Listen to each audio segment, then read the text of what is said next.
the text, someone can wave at me or send me a message. But yeah, first of all, I want to welcome everyone that's here today, whether you've been to all of our events before or you have no idea what the CU is, you're more than welcome here. In case you are wondering, we are the Christian Union. We're a group of students who believe in the message of the Christian faith and want to share that with others. We are in the midst of our very exciting events fortnight. This is event number 3, and they're all being live streamed and put on YouTube, so you should definitely check the others out if you're interested. Moving on to today's event, the second part will be a Q&A. So if you could all get your phones out and scan the QR code on the screen, that would be great, just so that you don't forget your questions as you think of them. Yeah, and now I'm very excited to introduce our speaker, Dr. Sharon Dirckx. Sharon is an author and tutor at the Oxford Centre of Christian Apologetics. She has a PhD in brain imaging from Cambridge and is the author of the book Am I Just My Brain, which discusses issues around consciousness and human identity, things that we'll be talking about today. She's also written on the topic of evil and suffering, so I'm sure she'd be happy to discuss those in the Q&A if someone's interested, and she can stay online for a bit afterwards. So yeah, that is everything. Thank you, Sharon, for joining us today. It's a pleasure. It's great to be here. Thanks for having me. All right, and I'm going to start off by asking you, why did you decide to study biochemistry and neuroscience? Yeah, so biochemistry was my undergraduate degree and I ended up doing a PhD in the area of brain imaging, but I knew that I was a scientist from quite a young age. I loved, well, you know, I always ended up doing my sort of maths and science homework before the kind of English and history and so on, and just loved the idea that we can sort of study nature and really figure out what's going on. And I, you know, I signed up to study biochemistry at a time when it was a really exciting time in biochemistry. The Human Genome Project was underway and people were discovering all kinds of things at the molecular level. And so it was a very exciting period to be in that field of science. So I basically studied these things because I loved the idea of studying nature and exploring it and kind of getting to grips with truth in nature, I guess. And as far as I know, you were an atheist or agnostic when you came to university. What changed? How did you become a Christian?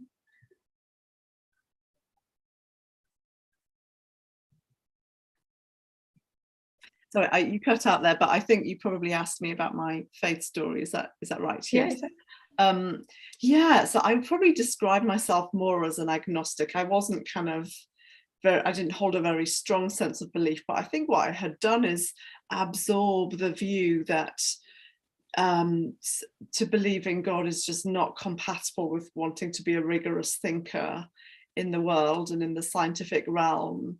And therefore these two things were incompatible. I remember my A-level biology teacher had given me a copy of The Selfish Gene by Richard Dawkins, and this was just after it had come out really a long time ago. And I just sort of read this and absorbed the view that we are essentially material beings living in a material world only. And I hadn't really tested that view or given it much kind of probing, and so arrived at university with the belief that you can't believe in God and be a scientist at the same time. And I actually, in my hall of residence, there was an event during Freshers Week called Guerrilla Christian, and there were 4 Christians in the room, and the room was full of people actually. And I went along to this evening, and about halfway through the evening, I asked my question, and I can remember it even now. Surely you can't believe in God and be a scientist at the same time. And I was told that that is a bit like asking someone to choose between Kevin Systrom as the founder of Instagram and the programming languages that underlie Instagram, that actually these two things together give you a more complete understanding of Instagram, and trying to understand it just in terms of the programming languages leaves you with a diminished view of reality. And so this was rocket science for me. I had never heard a kind of a defense of the Christian faith ever before in my life. And And so it just got me thinking, and it got me asking a lot more questions and grilling a lot more Christians for the next 18 months, until I got to a point where I didn't have all of my questions answered, but I did have enough reasonable responses to think, actually, this makes sense. And then looking at the person of Jesus, to think that actually he is who he said he was, and he did actually die and rise again. And so from about halfway through this biochemistry degree, I began to follow Jesus. That's an amazing testimony. I want to ask you now about the theme of our events fortnight, which is image. And the Bible says that humans are made in the image of God. How do you understand this idea? Yeah, it's a great question. Something that I think about and perhaps speak about reasonably often is the question of human significance, and is there meaning in life, and does my life matter in a world of 7, nearly 8 billion people on the planet, and in a cosmos that has been around for billions of years. And if we look purely to scientific narratives, actually humans seem incredibly insignificant indeed, that we're just a blip on this massive landscape. And the human race has only been around for 200,000 years, so Homo sapiens, and one human life even less than that. And so it seems, if we look at it purely scientifically, we are incredibly insignificant indeed. And if there is no God, we're very insignificant. And actually, there were some thinkers out there that said precisely because there is no God, that humans are a blank canvas and can just create their own significance and their own identity. But if God exists, there's actually a very different narrative out there that says, although there's a scientific kind of time scale, human beings are incredibly significant, precisely because they're made by God. They're made known, seen and loved by God. They're what's known as being made in his image, a bit like an MRI image is a kind of, it resembles the actual thing. In some way we bear resemblance to God, and that on that basis we make sense of all kinds of things like human rationality and a moral sense, and why we can make sense of the fact of the universe being finely tuned and existing seemingly against the odds, and all kinds of things kind of sit under that worldview. It also speaks to us having inherent value and dignity that isn't related to what we bring or contribute.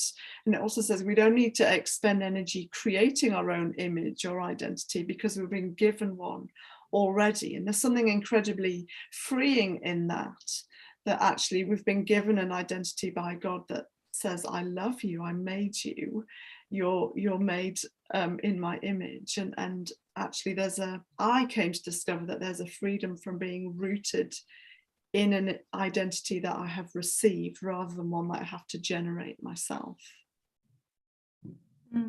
Yeah, really fascinating topics. And we'll definitely talk more about consciousness as well in a minute. Yeah. But before we go on, some of the audience might not be very familiar with Christianity. So do you mind explaining what you believe in as a Christian? Yeah, to be a Christian, I guess, is to say that I've put my faith in a person. It's not about having a set of religious rituals. It's not even about going to church, although I guess it does involve that at some level. But it's actually about having a relationship with God who is actually alive and at work in the world. And to have faith in God isn't sort of to believe impossible things. It's precisely on the basis of evidence, evidence like the way that Jesus lived and died and rose again, that are documented in the biographies of his life, that actually can be trusted and are reliable. And there's a whole apologetic around that if you're interested. But also, you might ask, well, how do we know that we can trust God? And this isn't something, I'm not a believer in blind faith, and no Christian is. It's actually based on evidence. Just like we have a level of trust in people based on whether they've kind of been there for us in the past or whether they've let us down, our level of trust is proportional to the evidence to support it. It's the same with belief in Jesus Christ. And there's some really compelling evidence, and particularly around this idea that we do have value and significance. We place value in the things that we spend the most time and give our attention on things that we value most. And actually, if we look at God and what he values, he became a human being. He stepped into human history and looked people in the eye and interacted with them and related to them in their lives. And in doing so, communicated, you have value, you mean something, you're not just a blip or a statistic. And also, value is communicated by what you're prepared to pay. And the Christian story is that we're in a fix. There's a brokenness in the world that we're all caught up in, and that is individual to us as well, but that we're not able to fix it. It's what Christians call sin. There's something that's messed up, and no matter how hard we try, we can't seem to mend it. And we need someone to pay on our behalf that isn't part of the same condition. And that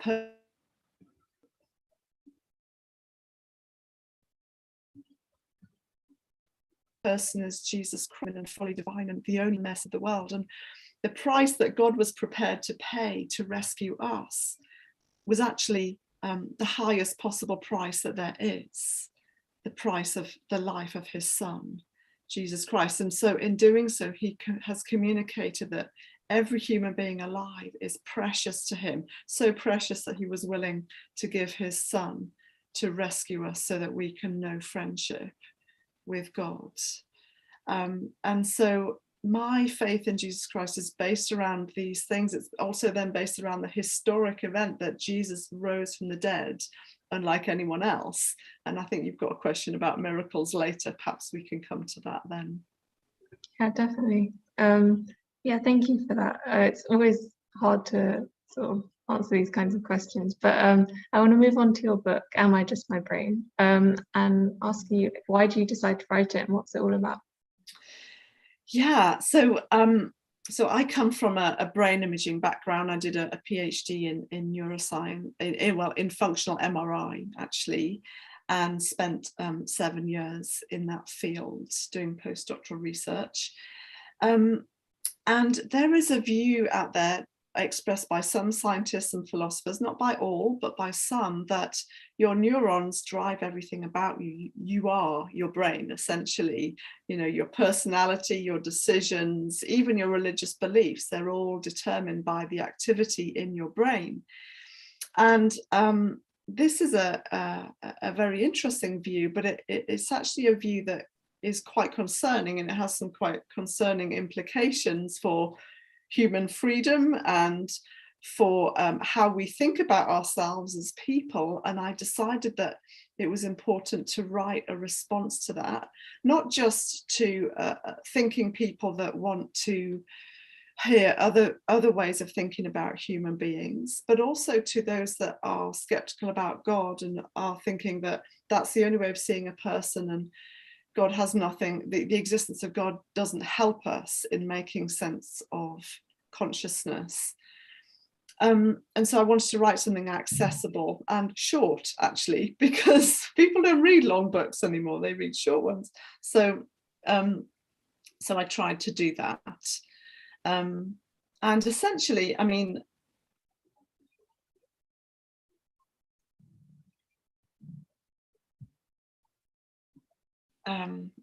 that one.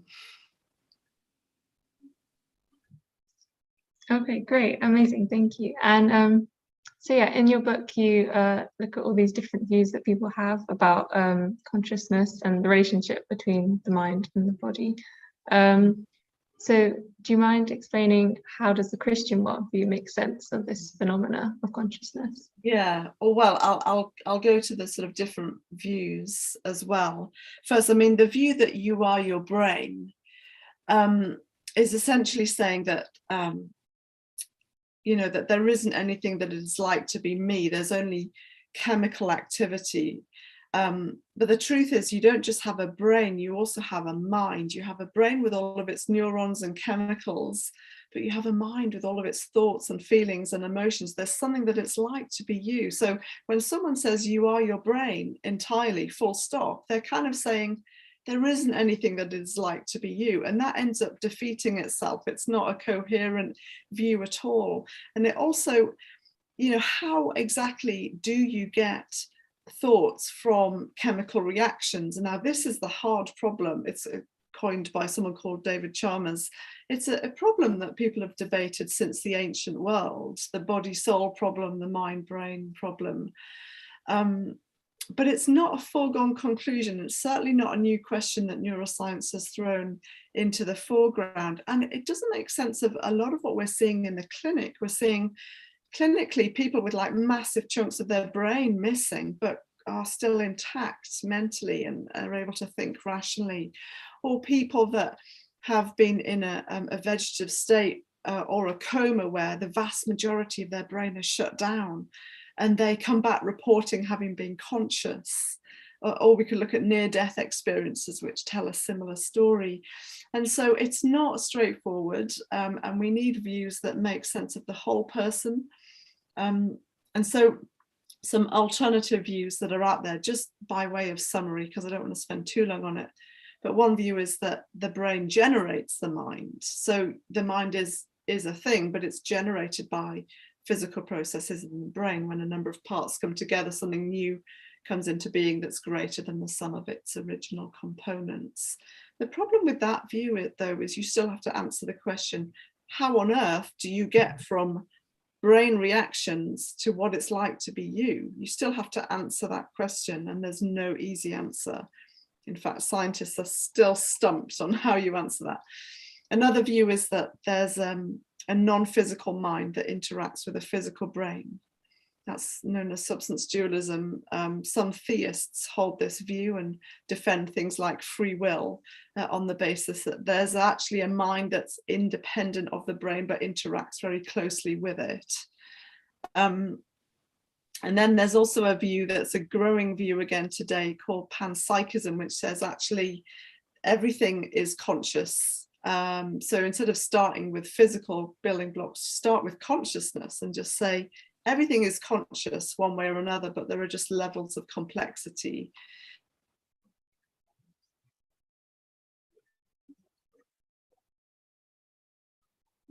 But that view also consciousness compared with other members of the animal kingdom. It also doesn't explain the unity of consciousness. You don't have 8 billion conscious experiences based on the number of molecules in your body. You have one experience.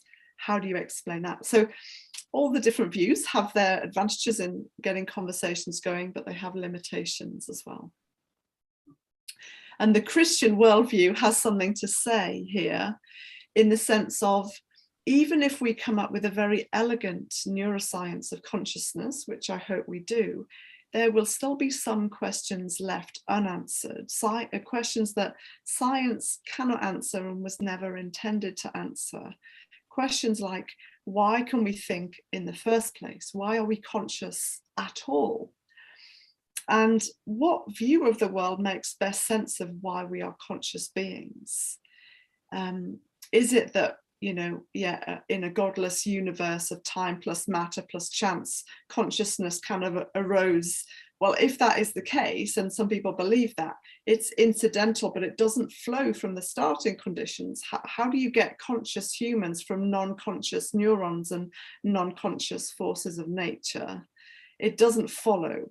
However, if God exists, then consciousness has been baked into the ingredients of the cosmos from the beginning. And therefore, conscious beings to arise as part of that process is actually exactly what we would expect. And so actually you can make a case that it's actually the existence of God that helps make sense of why we are conscious. And that's why it's really helpful for helping us solve the hard problem. If you began with consciousness, then you have a way to solve the hard problem. And we're made in the image of God, so we resemble some of his qualities. So we are conscious because God is. And it's through our consciousness that we can even come to know him, that God can actually be known, and we're the only beings capable of higher abstract thinking. And it's kind of through that ability and capacity that we can know our maker. So that's some of what I would say to that. Yeah, I always think it's really interesting to think about the questions that science tries to answer, which is, you know, how things work, but faith is very much about why. So two quite different things sometimes. Yeah, but they're both needed, exactly. You know, in parallel. Yeah. And as a scientist yourself, how do you make sense of miracles in the Bible, like the resurrection? Some people say that's, you know, hugely unrealistic and hard to believe. Yeah, that's a great question, because a lot of people can think, okay, I can perhaps accept the life and the teachings of Jesus, but not the fact that he was born of a virgin and raised from the dead. And that seems like the height of irrationality and very anti-scientific. And sometimes it can seem like a faulty dilemma that we either have to choose between a miracle or the laws of nature. And what we've kind of become accustomed to is that the laws of nature are these fixed and certain realities that don't ever change. But actually, in truthfulness, the laws of nature express probabilities of what is likely to happen, but they don't actually express unquestioning proof that that is what will always happen 100% of the time. So if I were to throw a ball across the room right now, the laws of nature would describe its trajectory, but that doesn't mean you can't reach out your hand and grab it and catch it and change its trajectory altogether. And then, of course, the laws of nature would describe its plummet to earth. But this is all to say that it's actually not an either or. The question is, does God exist? And the truth is, if he exists, that he would be capable of creating a world where 99% of the time the laws of nature describe what happens, but occasionally is able to suspend those laws to do something extraordinary. And not because he likes to meddle with nature, but because he intervenes, because he loves us, not because he likes to just mess with our minds, but he's done it for a reason, for good reason, that we actually need intervention, we need rescue, and of a supernatural nature. But you actually need to know the laws and regularities in order to recognize a miracle. You need the normal in order to recognize the paranormal. You need the natural to recognize the supernatural. And that is why Luke, who was one of the biographers of the life of Jesus, he was a medically trained man, very logical thinker, who didn't doubt the resurrection of Jesus or any of the other miracles. And he would argue it's precisely because people don't normally get up from their graves and walk again that we can recognize the resurrection of Jesus as really being this standout event in history, in human history, that no one else has done this, and no one else has said they're going to do it and then do it. And Jesus says, I am the resurrection and the life. Whoever believes in me will live even though they die. And as a thinking person, I just came to the conclusion that I need to know if that's true or not, because if it's true, it's talking about things that are way beyond my capacity to imagine or project, or my wishes or wish fulfillment or any of that. It's talking about things when I die, what is going to happen. And so I really wanted to know whether that was true or not. And I came to the conclusion that it was. And what it actually also means is that there is life of that kind that is available now, that God is able to sort of bring dead things to life in this age, in this time, in our lifetime as well. Dead relationships, dead end jobs, dead kind of way of seeing ourselves, all kinds of things he is able to breathe life into because he rose from the dead and is alive today and at work in the world. Amazing. And yeah, so you've had the experience of living life as both non-believing and believing. So overall, what impact has it had on your life, your faith? Yeah, first thing I want to say that it hasn't caused me to just become some weird religious person that just lives in this religious cocoon and have no bearing on society or the rest of life. First thing I want to say is I feel like it's made me kind of more engaged with reality, more passionate about science, which is what I was doing for the first 10 years of my Christian journey. It's made me, hopefully, I think, more made me realize how matters of justice really matter, that actually you know, all of the injustices and things that come up in our news and people suffering, they matter, and they matter to God precisely because God is good, but we live in a broken world, and sometimes people are part of his bringing relief and comfort in that. So I have a role to play in the world. I can't just sort of sit back idle with my own personal religious experiences.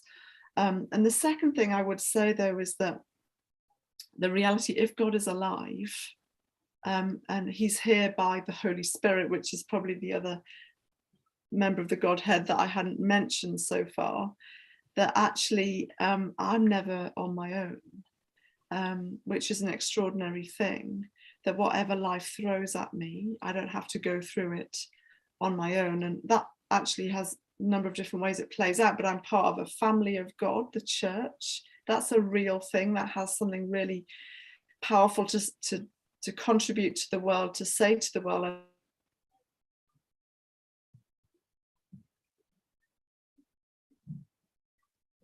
And to invite others in, that actually our comfort of God, the forgiveness of God, to actually be able to bring my guilt and my shame to God, and for him to forgive me for that and to wipe it clean, and to say, today is a new day. I'm not going to hold that against you. Jesus has paid the price for that. You can walk free from it with your head high, tall and strong, and not carry that with you. That's an amazing thing. Many of us carry guilt and shame for many years, and it has a crippling effect on us. But if Jesus is real and risen from the dead, you don't have to carry that. You can actually give it to him and be forgiven. And that's why it's incredibly liberating to be a follower of Jesus, even though it can seem like it's this kind of just this slightly party pooping kind of not very fun thing to do with your life. It's actually the opposite of that, that you can know the living God and know who you really are in him, and be forgiven for the things you wish you'd never done and never said, and actually walk free in this life. And you have a part to play, purposes, things to do as well, all the while knowing the friendship and love of God. Why would you not want that? It's like the world's best kept secret. That's what I came to discover at the age of 20. And I can just say that, having now spent more than half of my life doing that, following Jesus Christ, I have no regrets whatsoever. I would never go back on that decision. And I am more certain than I was even then. And if you're listening to this and wondering what you believe, I just really encourage you to give serious thought to the Christian faith. If it's true, it actually changes everything, and it's worth looking into. There's a lot you can actually look at. It's not just a kind of blind faith thing.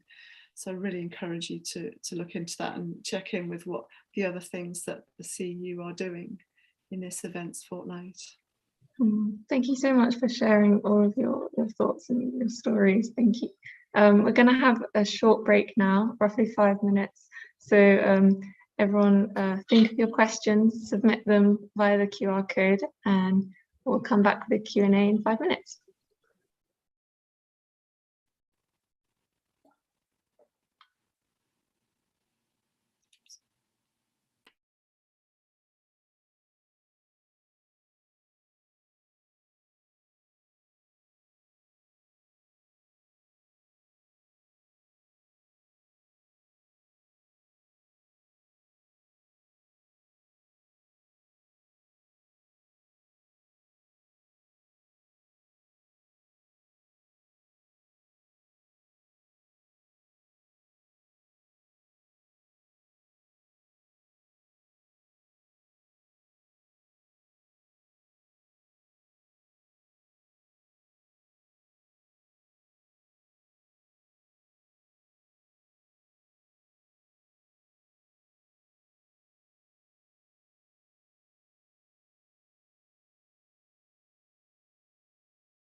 All right, I think we'll come back now. All right, so hopefully everyone can hear us again. So I'm looking through the Q&A questions. Oh, you're muted.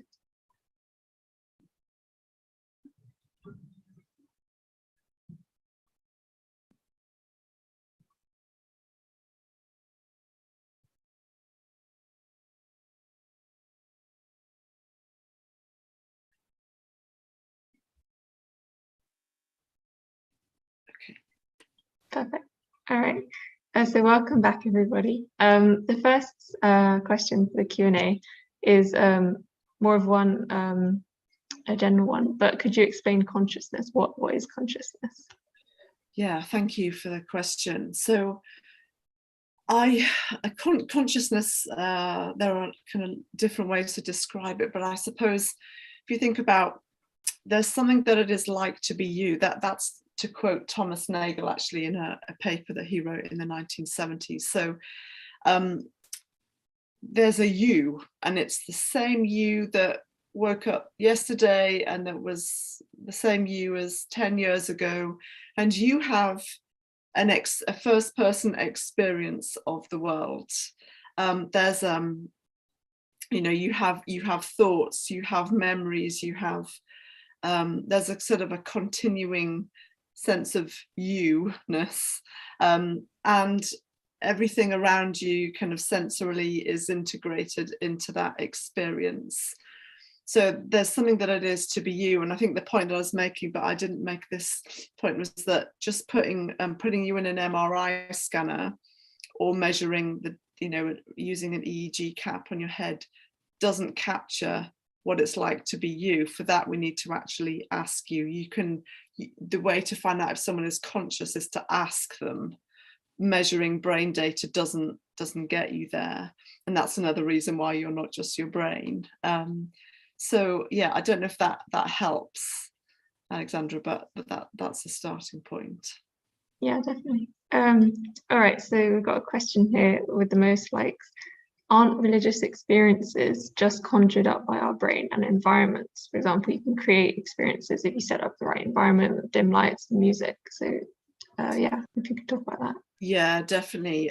So religious experiences is a really important topic, and there have been some very interesting sets of data around the fact that people have had their brains imaged in various states of religious engagement, whether it is Buddhist meditation or prayer, or a more supernatural type of prayer called praying in tongues that Christians talk about.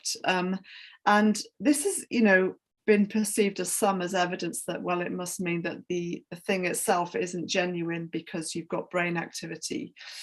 But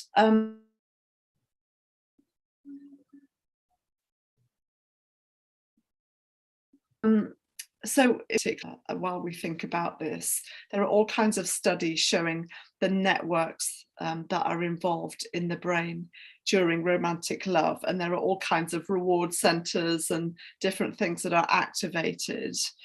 Now, does that mean that you aren't experiencing love itself? Well, it doesn't, and we return here to the hard problem of consciousness, because you on one level there's activity in your brain, but you also experience love, and the hard problem says that the experience and the mechanisms undergirding it are not the same thing. They are two different things, and that's why we've got the mind-brain problem and the body-soul problem in the first place. Secondly, the reason that you have activity in your brain is because of a relationship. And so just because something is mediated by the brain doesn't mean it began there. And that's the problem, that the error that is often made with this data set, that just because you have areas of your brain lighting up when you're engaged in prayer doesn't mean that the experience itself isn't genuine, or that God doesn't exist. In fact, you could argue that it's because God exists that you see the activity in the first place. in fact, the model of human beings put out in the Bible is that we are physical and spiritual beings that are both integrated. And actually, you could argue, so this data is not a concern to somebody that is a Christian or of another religious view, in fact, because we would be more concerned if there was nothing going on in your brain while you're praying. It's actually part of what it means to be an integrated physical and spiritual being. And so there's a lot of very interesting information out there on religious experience. It certainly doesn't mean that the experience itself is called into question. And actually, the important thing to say here is that the Christian faith, some people may have religious experiences, some people may not. It actually stands and falls on a historical event, the resurrection of Jesus. Did Jesus rise from the dead or not? That's what it all kind of hinges around. If that happened, then if it didn't happen, then we can all go home and we're completely barking up the wrong tree. But if it did, then it changes everything. And so so the Christianity is about essentially being raised from the dead in all kinds of ways. And some of that might be experiential and kind of supernatural, and some of it might just be very ordinary and everyday. So yeah, that's the kind of beginnings of a response to that question. Thank you for asking it. Mm-hmm. All right, the next one, what is the purpose of the world and the universe, and why did God choose this way that you're describing to help us rather than coming in front of us and tell us he exists, for example? Oh, thank you for that question. You know, the kind of the short answer is I don't know why God did it this way, but I suppose on one level, you know,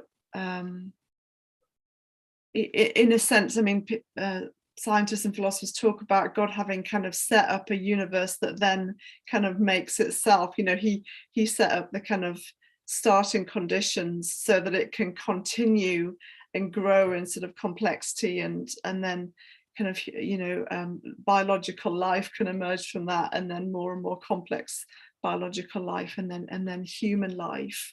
And there's something about building into the created world the ingredients that are needed, and something incredibly beautiful and creative about that. Maybe that's sort of reflecting something of God's character and his creativity, and to be a creative, not just a rational thinker, but someone that cares about beauty and bringing new things into being is actually another part of what it means to be made in the image of God. And that he is not in a hurry necessarily, that yeah, I wouldn't, and actually the point about why didn't he just come and tell us is actually I would argue that is what he has done. That is what we remember at Christmas. That's what when Christians talk about the person of Jesus, that is God entering human history, time and space, so that people that were around in first century Palestine could look God in the eye and talk to him and relate to him. And God himself kind of made himself known, in it kind of just opened up people's understanding of what he was like, what the kingdom of God is like. And he did that in such a way that people that wanted to believe and that were kind of seeking God could actually come to an understanding of who he was. But people that didn't want to do that were not kind of in a position where they have no choice. So people talk about the divine hiddenness, or why isn't God more obvious? That it seems like he has sort of made himself known in such a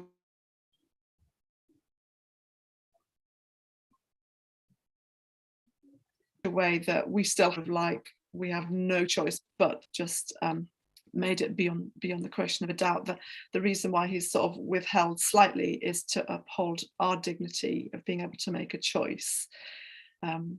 So there's a lot of kind of mystery in that, but I think so some elements of creativity and time and wanting to give us choice, and not kind of insist that we follow him because he's sort of wowed us in a way that we have no choice but to follow and believe.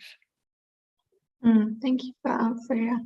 The next question: if we have an inherent dignity from God, why have morals and values changed over time? And how are humans capable of great destruction?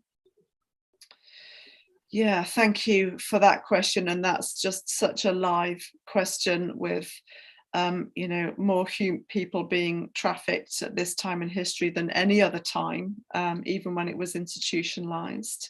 And of course, we've got the institutional racism and sexism and all kinds of things that we're wrestling with, Black Lives Matter, and just some just awful injustices that are ongoing. And I think that that there's I think the way that the Christian faith makes sense of this is that that there's good in the world, that we are made in the image of God, but there's also something wrong, that there's also a brokenness in humanity that's global and personal, that if you want to use the phraseology around image again, that the image of God has been marred, it's been kind of smeared in people as well. It's not quite as it should be. And the way that Christians make sense of this is to say, God is good and he has made a good world, but that world has gone wrong. And the reason the world has gone wrong is because evil also exists, and has impacted the world in all kinds of ways, in terms of human behavior, in terms of human biology, and possibly also, although it's a more complex area, in terms of kind of natural disasters and that side of things as well. And so in a sense, it's actually, when you think about the world and the question, have moral values changed over time, that we could ask the question, in what kind of universe does morality at all sit most comfortably?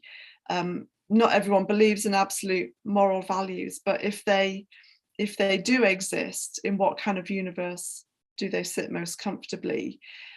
And some people believe in moral values, but they don't necessarily believe in God. But what that's proposing is that there's a godless universe of, again, time plus matter plus chance, but it's not a moral universe. It's purely kind of, it's a non-rational, non-moral universe, but somehow morality has arisen in that universe. Well, that's possible, but it doesn't flow from the starting conditions. But if God exists, who is good and who defines the standard of goodness, then actually moral values and a sense of wrongness when things are messed up is exactly what we would expect, because we do live in a moral universe. And even if there have been sort of ebb and flow of kind of different moral values, there are certain values that even across cultures and time in history people would agree on. And you could argue, how do we best make sense of that? But you can argue persuasively that if God exists, that makes sense of the rawness that we feel in the face of suffering, because moral values are baked into the ingredients of the universe from the beginning. And of course, on that basis, we should always be, we just, there's a place to take our hurt and our outrage and our rawness to a God that cares and knows and sees. Thank you for that answer. I think the last one that we have time for is, so how do we know that Jesus rose from the dead? What evidence is there for such a wild claim? Yeah, thank you for the question. There are a number of really good books. I want to first of all recommend you. Gary Habermas did Jesus Rise from the Dead, Frank Morrison, Who Moved the Stone, and there are a couple of others. I mean, you could actually Google, if you even just Google "Did Jesus Rise from the Dead," a few things will pop out in the Google search. And basically, I mean, there's all kinds of hypotheses that actually my husband, who had a similar journey to me, becoming a Christian as a student, looked into himself as well. It's like, why didn't that? Maybe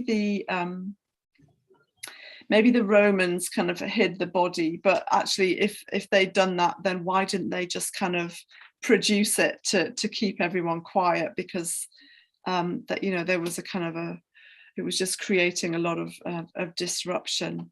Or why didn't maybe people hallucinated that they'd seen Jesus after he'd risen, but actually you can't really hallucinate what you haven't already seen. You hallucinate what is already in your brain, but not something entirely new that you've never thought about before.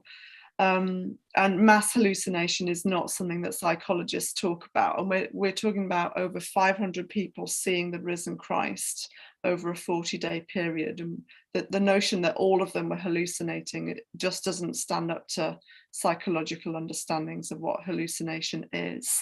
But the deal breaker actually for my husband and for me and for many others is, you know, what if the disciples were lying? But what you see is that every single one of those disciples, all 12 of them, went on to die for what they believed. Now, if they had lied and just, you know, made up the fact that Jesus had risen, why on earth would they be willing to die for that? Instead, they were changed from people that were scared and locked away in rooms to actually talking about Jesus very boldly, risking their lives and eventually dying for their beliefs. What was it that caused the change for them? And of course, you kind of piece all these different arguments together, a bit like clues on a crime scene, to say what is the scientific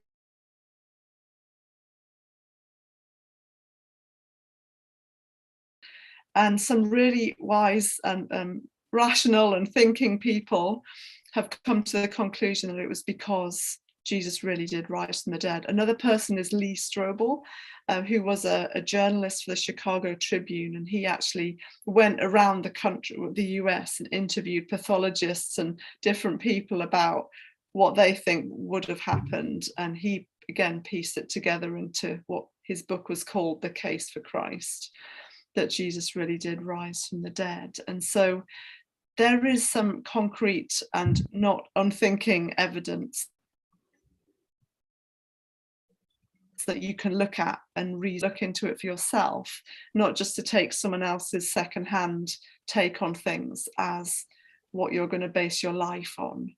Because if it's true that he rose from the dead, then this life is not the only life that there is, that there is actually life beyond the grave, through death and out the other side. And the Christian faith, though, actually says that eternal life starts now. So eternal life is actually to have this relationship with the living God, and that begins in the here and now.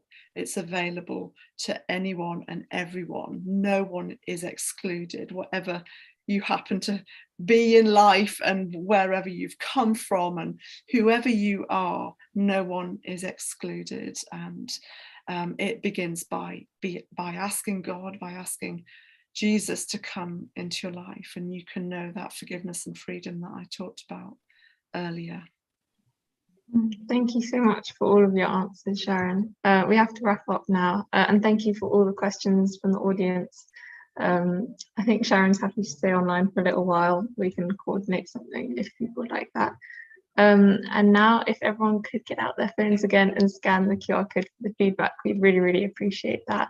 And there you can also learn more about our other events and other things happening, because we have 2 more events this week. One tomorrow lunchtime with Claire Williams, who's going to talk about whether Christianity has done more harm than good. Should we cancel God? Which looks really, really interesting. And then also Ken Costa, who's an ex-chairman of a really large investment bank. He'll be speaking about purpose and meaning in work and in life on Friday. So again, really, really interesting. You should check them out if you're interested. Finally, we have a coffee morning on Friday. So yeah, just chat to any one of us if you want to. We're very happy to have you here. Otherwise, that's all from me. So thank you everyone for coming.